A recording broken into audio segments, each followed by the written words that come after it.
A dívida bruta subiu mais de R$ 1 trilhão desde o começo do governo Lula e atingiu 8 trilhões e 300 milhões de reais em fevereiro deste ano. Dados do Banco Central mostram que a atual gestão do executivo é a principal responsável pelo maior aumento do endividamento do país, se considerados os primeiros 14 meses de cada governo. E para falar sobre esse assunto, nós recebemos aqui em Oeste Sem Filtro o economista Rogério Mori. É hora de entrevista.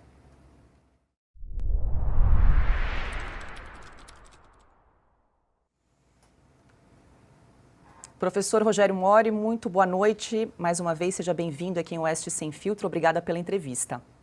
Obrigado, boa noite. Professor, nós anunciamos aqui ontem, o governo anunciou, na verdade, já era até esperado, a revisão da meta fiscal para o ano de 2025, agora de déficit zero. Queria ouvi-lo a respeito desse anúncio aí do governo e qual foi o impacto no mercado depois desse anúncio e como é que essa decisão agora vai impactar daqui para frente a economia brasileira.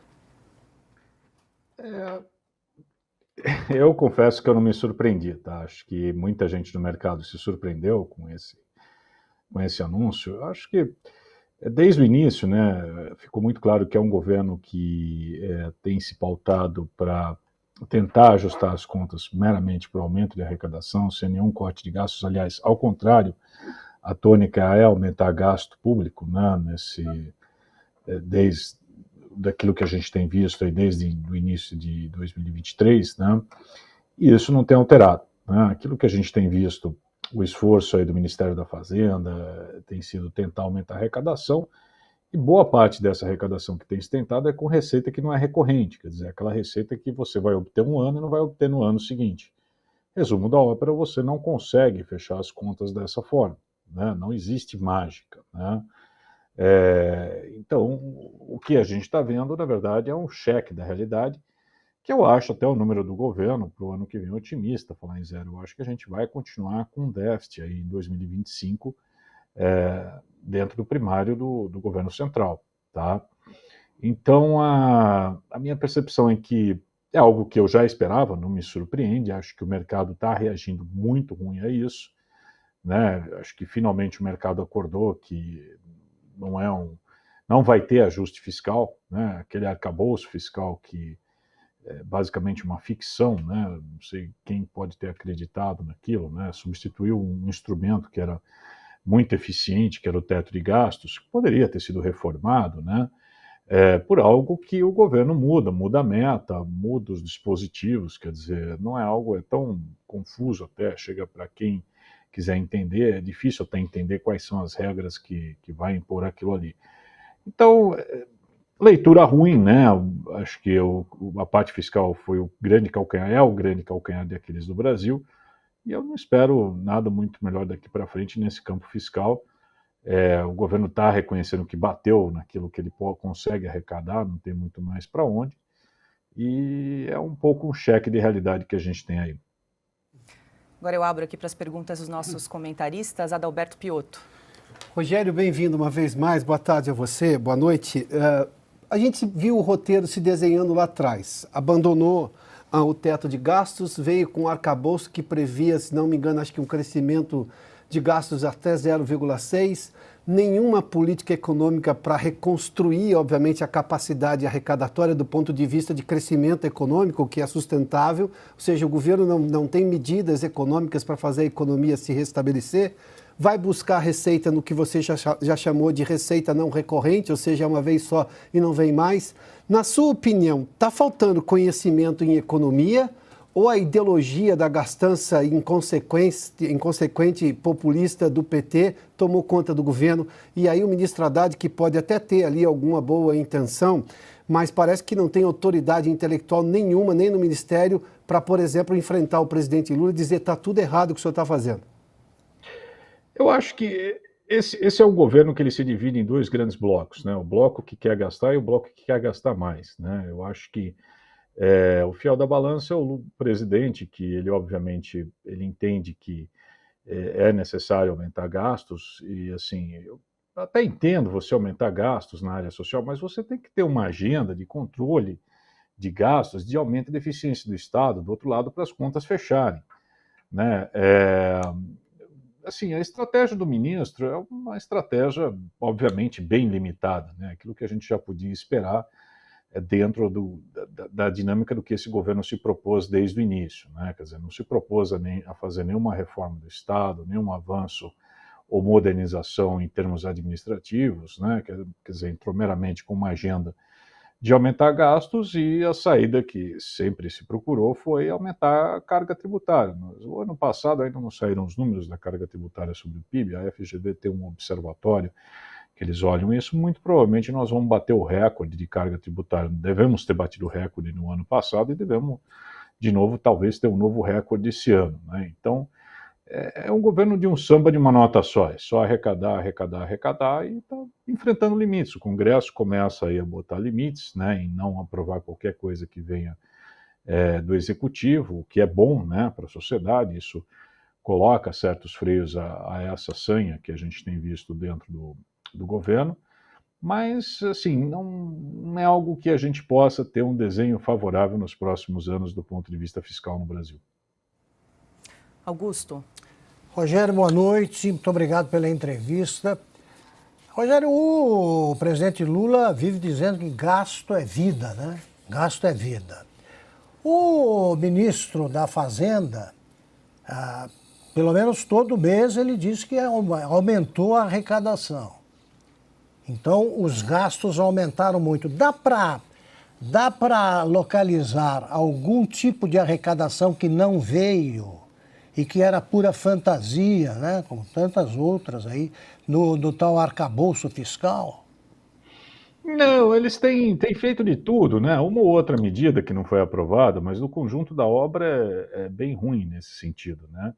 Aquilo que eles se propuseram a tentar aumentar a arrecadação, eles estão conseguindo. O problema maior é que a velocidade dos gastos tem crescido a um ritmo muito superior da arrecadação. Então, isso que tem pressionado as contas para esse déficit, né? E não é algo que a gente vê que vai mudar daqui para frente. Quer dizer, não há... Vou citar um exemplo. A gente viu o anúncio do projeto de lei de diretrizes orçamentárias, né? Já, pelo menos, o seu esboço para o ano que vem, já assim, né, falando, olha, o ano que vem não vai dar, né, assim, praticamente deu um carão ali para todo mundo e falou, era meio, é zero, e vai ser 0,25 daqui para frente, não é mais meio, né, então assim, já falando, olha, esquece o que a gente falou um ano atrás, é pior daqui para frente. E no ano que vem, provavelmente, vai ter outra revisão dessa natureza em termos de meta, né, assim, metas que se movem são difíceis de acertar, né? Você sempre eles vão ajustando de acordo àquilo que vai ser o momento, né? Então, não dá para a gente dizer assim que teve uma grande frustração de receita, como, por exemplo, tivesse uma proposta de uma CPMF, um retorno que não foi aprovado, e eles contassem. Não, é assim, a velocidade dos gastos realmente crescendo a um ritmo bem acima daquilo que a gente está vendo da arrecadação. Nós estamos ouvindo o economista e professor Rogério Mori. Ana Paula Henkel. Boa noite, professor. Obrigada pela entrevista. Professor, queria entrar no assunto, tudo bem, né? Estamos falando aqui do 1 trilhão, né, da dívida pública, mas um assunto que é a regulamentação da reforma tributária, né? Vários setores agora já em disputa. Esse cheque que foi assinado praticamente em branco, né, sem a discussão correta na sociedade. Em que águas o Brasil entra, professor, dentro, né, dessa reforma? Em que águas começaremos a navegar? Turvas. Eu diria que, assim, eu entendo o sentido da gente fazer uma reforma tributária. Acho que 11, 10 economistas vão falar que a gente tem que fazer uma reforma tributária, mas você não faz uma reforma tributária em um momento que o governo está aumentando os seus gastos da forma que estão aumentando. A resultante disso, muito possivelmente, vai ser um aumento de carga tributária. Quer dizer, a gente vai ver um aumento de impostos em função disso, né? O risco que a gente está entrando dentro dessa reforma tributária é que a gente tem um aumento da carga. Assim, isso é uma possibilidade, quer dizer, você tem um governo que tem uma necessidade de querer fechar suas contas, querendo arrecadar de qualquer jeito, você tem uma regulamentação de uma reforma tributária ali daqui para frente, e o risco de você ter dentro desse processo um aumento de carga tributária é bem palpável. Então, eu sou a favor da reforma tributária, eu acho que o momento não é o mais adequado para a gente fazer isso. Eu acho que, idealmente, seria você fazer uma reforma tributária com o governo cortando gastos e abrindo até espaço para você diminuir a carga tributária. Nós precisamos diminuir a carga, não aumentar a carga tributária. A gente está vendo o nosso exemplo do vizinho aqui do lado, argentino, que sofreu, né, em função do aumento de gastos e não fizeram frente em termos de arrecadação, começaram a imprimir moeda desenfreadamente e levou a um quadro quase hiperinflacionário. Né? Agora o governo lá está tentando cortar gastos de qualquer jeito, né, enfrentando o Congresso.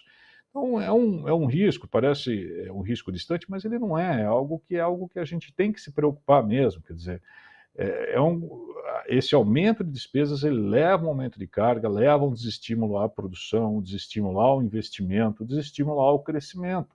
Então é algo que a gente tem que pensar dinamicamente para o Brasil daqui para frente.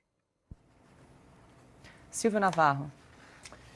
Rogério, boa noite. Eu queria te fazer uma pergunta sobre a inflação e até a sensação que eu tenho, às vezes, é que é um dragão que veio para ficar e as pessoas estão sentindo isso a cada dia no supermercado, na feira, preço dos medicamentos.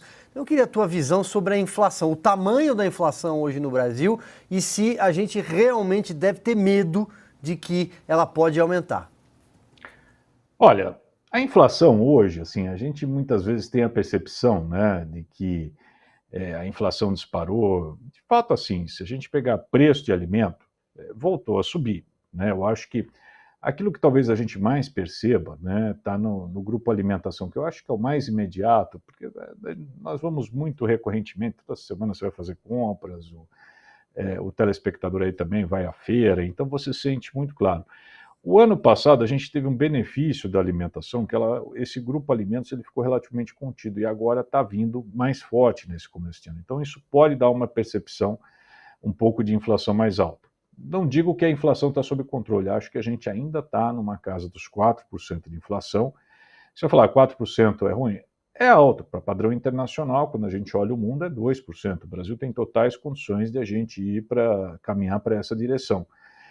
Me preocupa um pouco que talvez, né, aí depende daquilo que vai ser o Banco Central daqui para frente, é outra incógnita que nós não sabemos, a gente começar a se acomodar, né, em patamares de inflação mais altos, querendo mirar o teto, como a gente viu a experiência, né, durante o governo Dilma, que o Banco Central, a meta era 4,5, com o teto de 6,5, o Banco Central mirava 6,5, se não chegasse a 6,5, ele não subiu os juros. Então, quando você faz isso, a meta não é 4,5, é 6,5. Né? Então, me preocupa um pouco, eventualmente, a gente ser um pouco mais leniente com relação à inflação. Já teve um movimento que eu acho preocupante em relação a isso. Né? A gente tem que lembrar que houve uma alteração no Conselho Monetário Nacional de que a meta não era mais ano calendário. A gente tem que lembrar que desde que o regime de metas de inflação foi criado, ele estipulava que a meta era ano calendário. Quer dizer, o Banco Central, você tinha uma checagem, no fim do ano, acumulado ali, se atingiu a meta e aquele intervalo de tolerância, você cumpriu a meta. Agora, virou 24 meses à frente. O que isso significa? Como é que você vai convergir para uma inflação olhando para frente sem você ter um calendário específico, né? Alguns países fazem isso, mas nós estamos no Brasil, né, gente? Assim, o Brasil é um país que a gente tinha inflação até por 20 anos atrás, 30 anos atrás, quer dizer, e uma inflação altíssima, vira e mexe a gente tem surtos inflacionários. Então, inflação no Brasil não é algo que a gente possa brincar, tá? Eu acho que brincar com inflação no Brasil é perigoso. Conversamos com o professor economista Rogério Mori. Professor, muito obrigada pela entrevista, pelo seu tempo. Uma ótima noite. Boa noite. Obrigado, boa noite.